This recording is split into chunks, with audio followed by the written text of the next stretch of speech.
I'm Sheila Sage. Welcome to our Early Years Workshop. I'd like to introduce you to my colleagues. Jed Cotton, who's the head teacher of an infant school in Hove, to Diane Rich, who's an early years consultant, and Julie Thomas, who's an accredited childminder. And we've seen your bus journey. It was absolutely delightful. Yes, thank you. And you obviously had to do a lot of planning for that. Yes, Tell us I about did. that. We go out and about quite a lot as a childminder. Obviously, it's easy to do, down to the shops or the park, and buses pass us a lot. And obviously, they are very interested in them. So I felt that that was a good starting point, really, and needed to build that into my planning. Shall we watch that little bit of video? Yeah.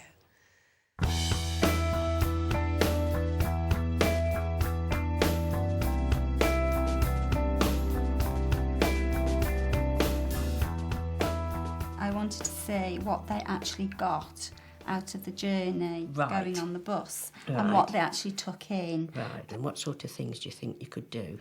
Well, I thought one way of extending it was possibly for them to engage in imaginative and role play. And you could do a craft activity, and that could be big boxes and for them to make a bus or whatever. Right, so that's to extend that. You can observe the children then, how they've used that experience of going out with the bus. They role play, That's a really good idea. Right, a large box.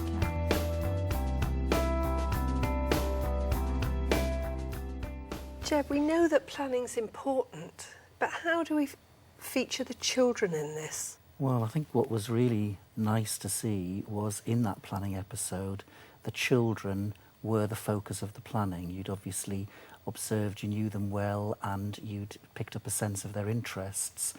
And then you were looking through the stepping stones to see where their interests could also give you opportunities to give them a range of experiences within the curriculum. But have we done people a disservice, Diane, sometimes by expecting them to plan everything out of existence? Well, I think the starting point for any planning has to be exactly what Julie did, and that is the children. It was that spark of, oh, they're interested in this, how can I take it on, how can I develop them? It's planning derived from children, not children fitted into the template of early learning goals and stepping stones. And I think that that's sometimes where people do feel sort of straitjacketed and squashed into a model that is not appropriate for the needs of very young children. Absolutely. But with all of that planning, you need to still have the resources, the free resources that you had out in the garden. Let's look at those.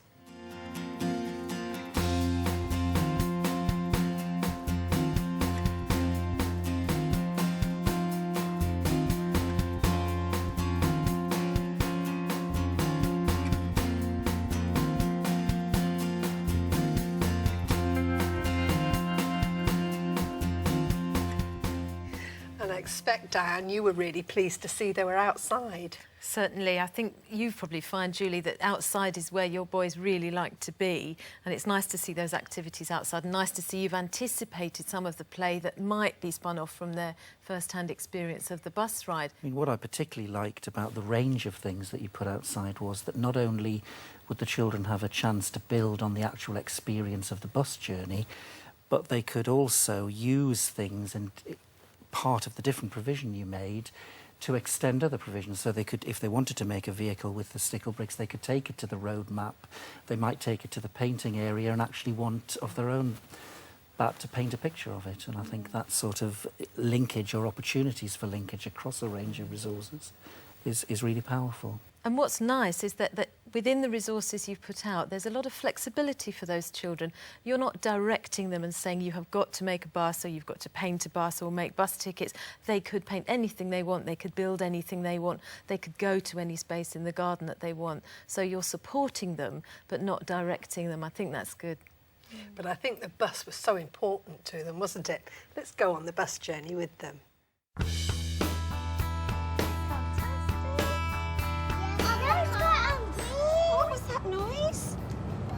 Did you hear the bell? What does that mean when the bell rings? We need to stop. We need to stop, don't we? That means somebody needs to get off. Yeah, that... Oh, another Did you hear it? Another bell? bell. Do you know what this is in the middle of the road here, what it's called? Yeah.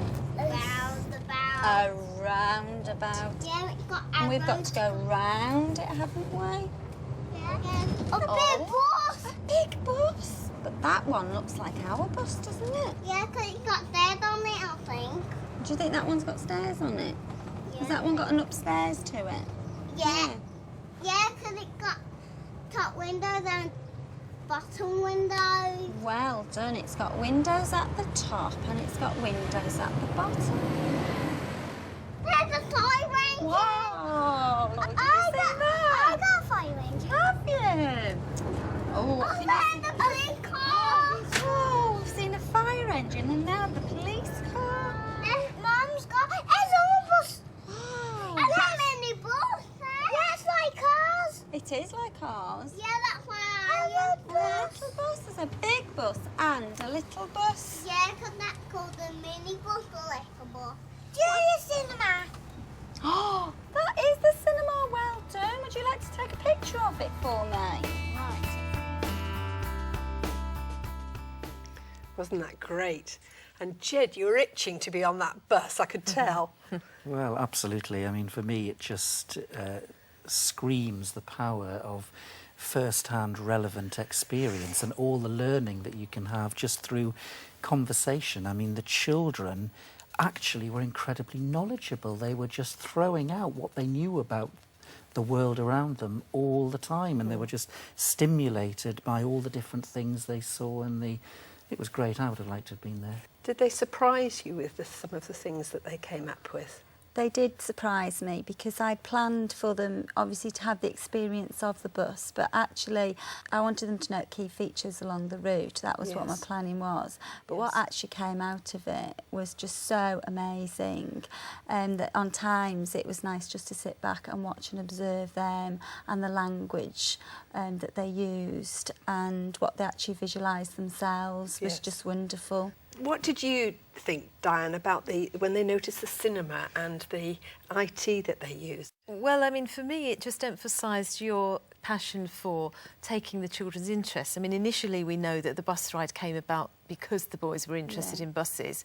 But then on the way, they were pointing things out. And when the child said, oh, there's a cinema, you picked up on it and let him take a picture. Some children would have had throwaway cameras and will be quite familiar with taking pictures, but when you're introducing that to children, you've got to encourage them and remind them, hang on, you can choose, this is for you to decide what you take pictures of, and you picked up on his interest and encouraged him to take his own picture. I felt that I wanted to see whether they could actually recall it from memory when we got back. So that was another way of being able to use the camera to record the features along the route. Lovely thing to do, to sequence their journey Yes. and turn it into a book or whatever, or a timeline. Wonderful. Let's see what happened to them when they got off the bus.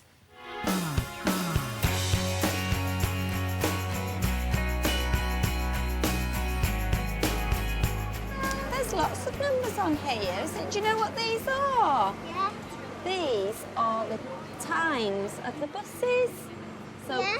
can't see where our bus is because we had a 3 and a 7 and a 7 on our bus, didn't we? Yeah, but no. Oh look, a 3 and a 7 and a 7. Yeah, we went on that That one. was our bus, wasn't it? Yeah, look. Shall we stand here and see if we can see some buses coming? Riley, what numbers are on those buses there? There's a 1 and a 0 and a number 4 And the number 8. and an X on it as well.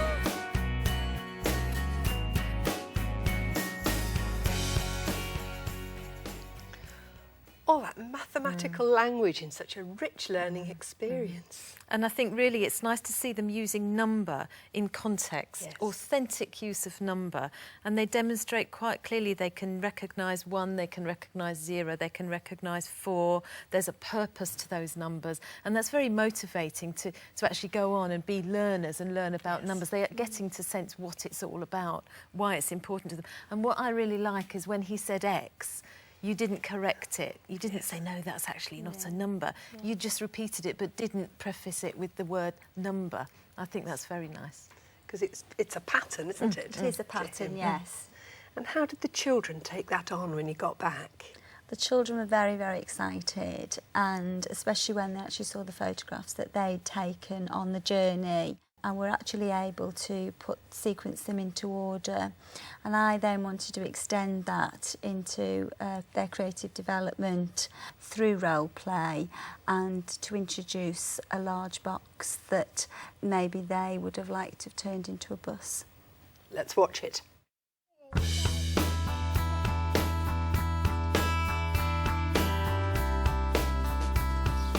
Oh, well done. We did, didn't we? We saw Tesco's. That's where Riley goes shopping with his dad. Then what did we see? What do you think that big box could be? A bus. Do you think it could be a bus? Oh, do you think we could make it look like a bus? Yeah. Shall we go and have a look? Right.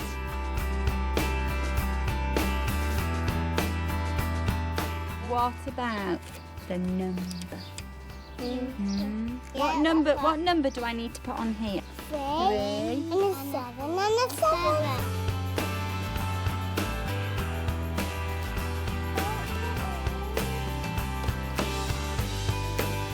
I want to go to the cinema, please.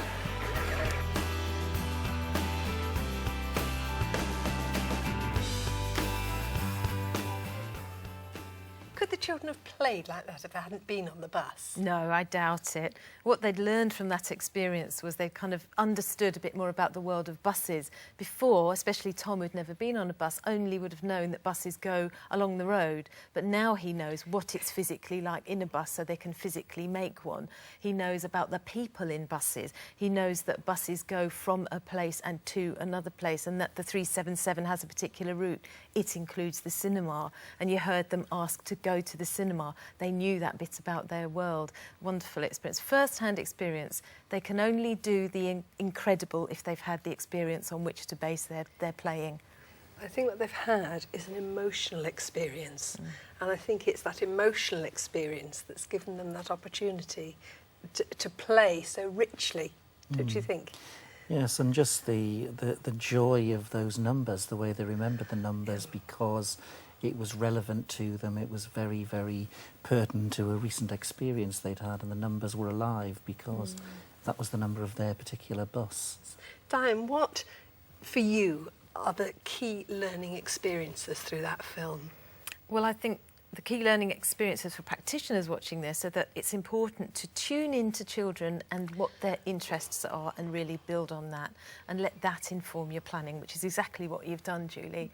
That the experiences we give children should be first-hand experiences, and then from those first-hand experiences, the curriculum really becomes very rich for them, and what they can do is really wonderful as a result, as we've seen. Thank you, Diane. I hope we've given you lots of food for thought to use back in your settings.